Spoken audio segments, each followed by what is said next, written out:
The trail is a metaphor for change. Although hiking, and specifically endurance hiking, is now a big part of my day-to-day, it's not just about exercise. It's about transformation. Each step is a movement towards clarity, purpose, and identity. But movement is one thing, sharing insights gained is another. As a U.S. Marine veteran, I created this space to help other veterans gain clarity, purpose, and identity. Let's walk this path together. This is Trail to Transformation.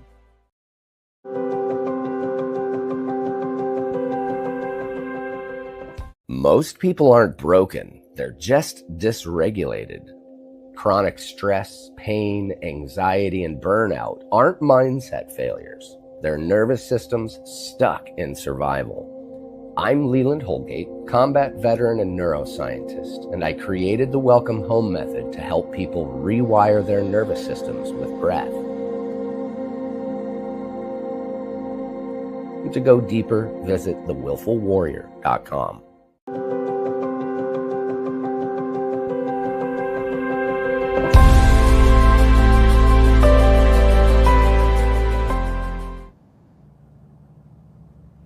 Hi, welcome back, everyone. I'm Michelle Ann Collins, stepping in as pinch hitter today for our wonderful Keith McNally, Kisses to Keith, and this wonderful organization that he has created.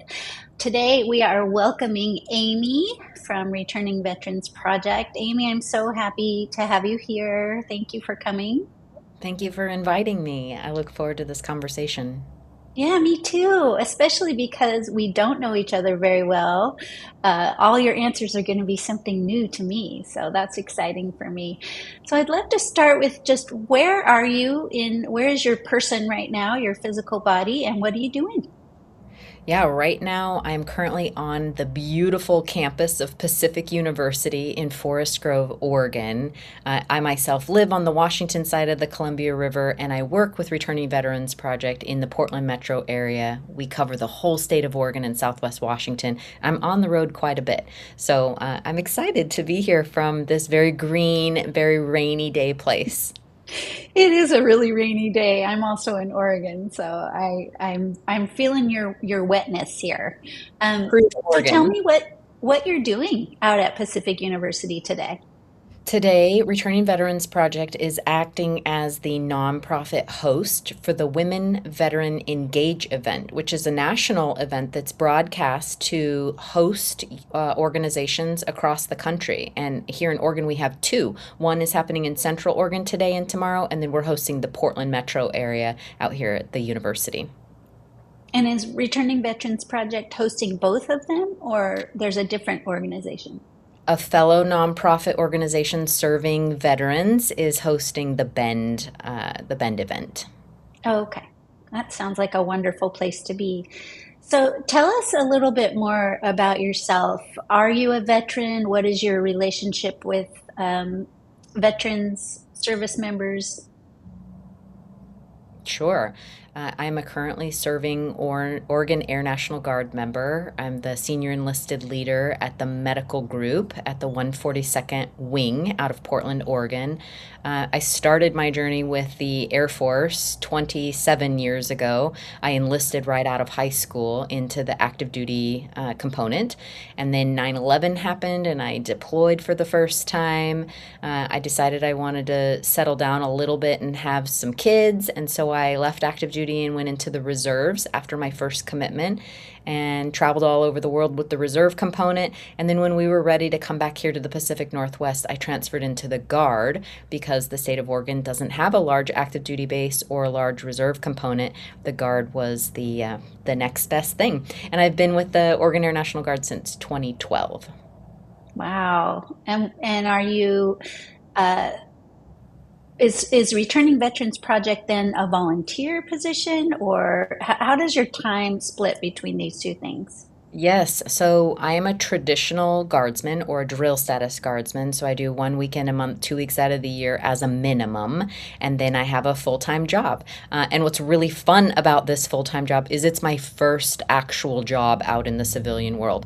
My whole life since graduating high school has been directly connected to the Air Force, the reserves, the Guard. All of my full-time work when I was in a guard status or a traditional reserve status has been Air Force related. And so as I started looking at transitioning and retirement and what was that going to look like, I thought, what do I want to do? All of my career has been in an effort to serve other service members and their loved ones. And I had actually used Returning Veterans Project as a resource for airmen across the region in another program that I was working for, and had gone out to their website to look for the spelling of something. And then I saw that they were hiring. And I was like, this job could be my next life. This role could be the next chapter for me. And so I interviewed back in 2022 and went through a series of conversations and meetings with their board at the time, and was brought in October of 2022. And truly, like, my first grown up job outside of the military. I'm sure some of your military jobs felt grown up as well. Yeah. Very Wow. specific to, the Air Force and that structure and that culture. So I honestly, I didn't know that nonprofit, that there was a world and an industry. I didn't know that you could go to school for nonprofit work. And so I had a lot of learning to do, but the core mission of Returning Veterans Project, which is to offer free mental health and somatic care to veterans currently serving members and their loved ones, that world I knew and understood. And I have a direct connection to the Oregon Army, Oregon Air National Guard, which is the largest population of service members here in our state, because we're without a big active duty military base. I had that down, and I had direct connections to the primary grouping of people that we serve here. So it was a I wouldn't say 100% smooth transition, but it was a very natural transition into the nonprofit space. Yeah, it sounds like it. And do you feel like you're still serving the same population, or do you feel a shift since you've moved over to RVP?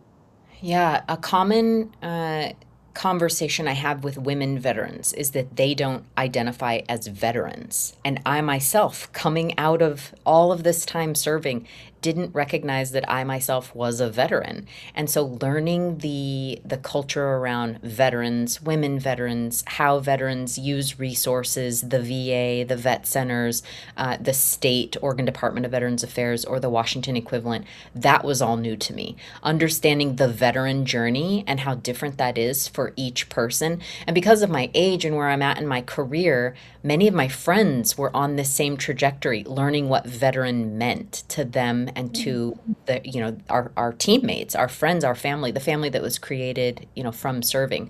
So for me, the veteran space is where I've spent the most time really trying to understand what that looks like. When I first came to Returning Veterans Project, we were serving post 9/11 era veterans and newer. So your young veterans, those who served post 9/11 and then to current. Since my coming on as executive director, we've expanded to serve all eras of veterans. And with each generation of veterans, there are different needs, there are different requests, and especially when you're talking mental health and physical care, right? A younger era veteran doesn't necessarily need the same things that older era veterans and their families require. So that has been a lot of learning on my part and the part of our board, right? To make that expansion and to commit to serving all eras of veterans, that opened up who we're caring for in a really large number. Yeah, absolutely. Wow, that is a big shift. Can you give me some specific example? So you were talking about how the different eras have different needs. Just a little bit more specific, and especially curious if the earlier era veterans are less or more needing mental health around suicide prevention. Yes, I'll give you two very specific examples. One of the first events that I had gone to, there was an older era group of veterans who were moving from table to table, learning about resources. And as soon as I said mental health, they almost tried to run away from me. They did not want to talk about mental health for themselves. Now, one of them that I got to stay and chat was like, "Oh, I will take this information and give it to my grandson. You know, the younger era veteran might need mental health care, but I don't need that." So I would say the stigma for older era veterans is still very strong. It's still there for younger era veterans, but it's waning, it's changing. For those still serving, it very much matters who you're working for and the culture that you're living in on whether or not that vulnerability, that asking for help, that preparing for worst case scenario beforehand is acceptable or unacceptable to your team. The other example I want to give is that we get a lot of calls from the VA and the vet centers because families want mental health care, and sometimes the veteran isn't interested, and the VA and the vet centers don't serve those family members. With our older era expansion, we've been asked for a lot of bereavement care because once a veteran Mm. gone, the family loses that connection. And that bereavement, once the veteran has left us, is something that they're turning to RVP for. And before opening up to all eras of veterans, it wasn't something that we were focused on, specifically meeting that need has become new to us in the last 2 years. Yeah, that's very profound. The shift in that, and bereavement support is so important. I'm a grief educator and grief coach, so I have clients I'm supporting through bereavement, and yeah, it's a very life-changing thing when you lose someone. Yeah, Yes. so thank you for pointing that out. My previous guest was a coworker of yours, Jennifer Keeling, and one thing that she didn't cover about RVP that I would love you to cover, and this is going to be a two-part one. One is when the veterans are seeking service, there's a couple things that I think are unique about RVP that I want you to speak to, if you don't mind. One is the uh, cost of the services and the privacy of the services. And then Yes. the second part, I know that sounded like two parts, but the second part is, so we are so fortunate in Oregon and Southwest Washington to have RVP. A lot of people watching this episode may be in Virginia or Florida or Texas. Can you say anything about organizations that may be able to offer similar support there Yes. out Everywhere. in the world? Yes, everywhere we go out in the world, outside of Washington and Oregon, people ask, where's the RVP in my community? And unfortunately, RVP under its current branding, it does not exist. With the house logo, with Returning Veterans Project, with our model of care, with our model of service, it doesn't exist elsewhere. We would love to partner with other established nonprofits who are interested in offering this model within their community. We haven't met the right grouping of people who have the energy and time to start that lane within their nonprofit or to add that work or that programming to their nonprofit. But we've had lots of calls. There are a lot of interested people, but it really takes a small village to initiate and start. Our board has talked a lot about franchising, or what would it look like, maybe RVP in a box where we are overseeing these chapters, maybe like NAMI, the National Alliance for Mental Illness. They have chapters across the country, right? And they've made that work. So we're interested, we're into it. It hasn't come to fruition at this point in time. And now So back to if a veteran's in difficulty and yes. is looking for services, what would you recommend outside of the RVP area for right Yeah. now until RVP gets nationwide? Yeah, I would say that services in the state of Oregon and Southwest Washington are overwhelming, and I live here and work here and breathe this environment every day. So, what I would suggest is that wherever you are in the country, you reach out to your veteran service office and you ask, what are the resources here in my community? The vet centers, the VA, the state level VA have dedicated representatives to help you find the services that you're looking for. There are so many, I wouldn't even begin to start listing them or say what's best or the right path for you. But seek out those resources in your area to find out what's available to you based on your discharge status, your DD Form 214, and all those other things, which is a great segue into our model. Returning Veterans Project doesn't care about DD Form 214. We don't worry about when you served, how you served, or how you left the service.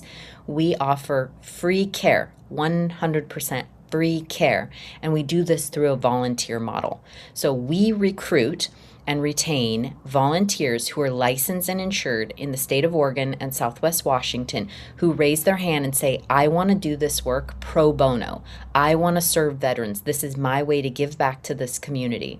So when a client reaches out to Returning Veterans Project, they can scroll through a directory on our website and they find the care that they're looking for and they go direct with that provider and then they schedule all of their care with that provider. We, Returning Veterans Project, stay completely out of the HIPAA game, which is our cornerstone. We want confidentiality. We don't share any information with any of the clients who come in our direction. And the providers who are offering the care for free don't submit any information into any system. There's no insurance requirement. There's no paperwork process other than your standard entry into an agreement with a provider. But nothing's going into a record that could then harm the veteran in some way further down the road. Well, and family. I just want to family. Sneak my personal story in, and that is that RVP was my savior. When I developed PTSD after my husband died by suicide. Yes. I didn't know much about PTSD, so I was just telling my therapist at the time what my symptoms were, and she said, call RVP, they have trauma therapists, that's what you need. And it was, literally a lifesaver. I thought I had lost my mind. Yes. And I had grieved before. 9 years before Glenn died, I had gone through profound grief at the loss of my mother when she died from cancer. And this was so different, and I really was suffering and I had no idea what was going on. So RVP, thank you. Thank you for the work you do. You're saving someone in the room, right? Yes. I mean, it's amazing. Yeah. Yeah. So tell me your experience, if you don't mind. And again, if you don't want to answer a question, it's perfectly fine, with observing or preventing suicide in your world, in your long career. Yes. Anyone who's in personal life. Sure, yeah. Anyone who's involved in veteran services, in veteran care, knows that the statistics are veterans continue to harm themselves, right? There's a lot of effort across the country to create time and space between that thought, that idea of I want to hurt myself, and then actually doing so. For us at Returning Veterans Project, our number one goal is to ensure that there's no or low barrier access to care when a veteran's ready for it, and to educate providers on how to speak with veterans, to know and understand the culture of veterans. And suicide prevention is at the heart of everything that we do. Our connection to other nonprofits in the Portland metro area, across the state of Washington, across all of Oregon, is very, very in tune with suicide prevention in our state. The state of Oregon is really good at tracking suicide rates and modalities, and so we've got an extra leg up on the conversation around suicide and specifically firearms and how we lock firearms, how we create that time barrier between the thought and access to an individual firearm. So I'm inferring that time barrier is a big lifesaver. Can you speak a little bit more in detail about that? Yeah, off the cuff, I don't know the data by heart, but I can tell you that firearms, young men age 18 to 24, and when we talk veterans, our population of those who fulfill suicide is greater than our civilian counterparts. So firearm use, age 18 to 24, and a veteran status or a military connected status all increase your rates of completing suicide. So for us, we automatically go, how do we prevent this? What role do we play in prevention? And not only prevention, but postvention.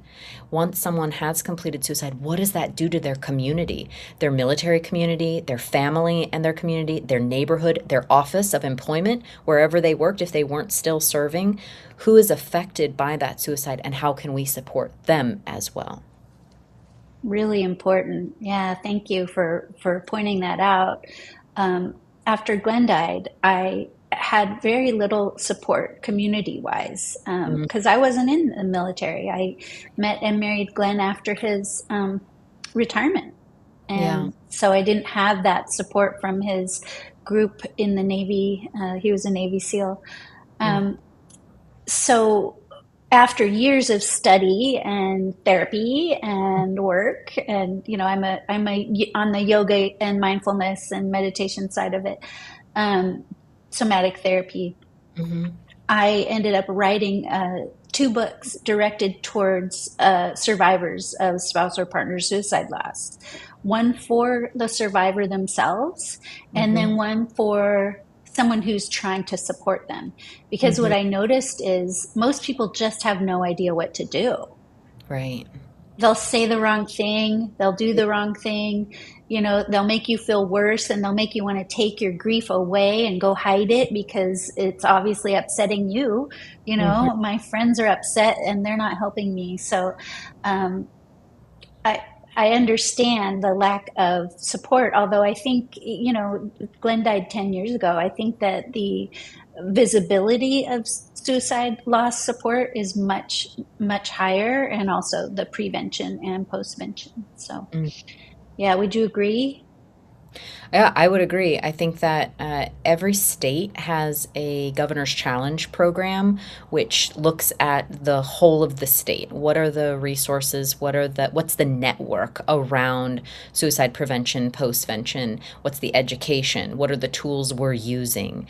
And Returning Veterans Project has been involved in the Oregon Governor's Challenge program to do just what you said, to increase awareness around and support around suicide prevention and postvention, not only for service members, but their loved ones too. Oh, that's good to know. Governor's Challenge. Governor's Challenge That's program. Yes. program. That's Yeah, great. I hadn't heard of that. Thank you for sharing that. you're So we're welcome. we're winding down. We have just a couple minutes left. I would love if there's anything that you feel like you want to share, keeping in mind our audience is, mostly the T3 organization is to prevent all soldier suicide. So if you Hmm. have any thoughts, any stories, anything else you want to share, I would love to hear. Yeah, something that RVP has done a lot of this year is communicate with certified peers. I think for a veteran, and I'm going to speak personally, the veteran perspective on the journey that is indoctrination into a system and then leaving that system and feeling like you've lost your community and that you may have lost your way. The peer in your life, whether that's a certified peer or somebody who's just walked that walk, who speaks that language, please know that you are loved. Somebody loves you, whether or not it's because you were born into that love or because you were created through this indoctrination. Another veteran wants to listen to you. And listening is sometimes all that it takes to pull us out of that loss, out of that fear, out of that confusion of, I don't know who I am anymore.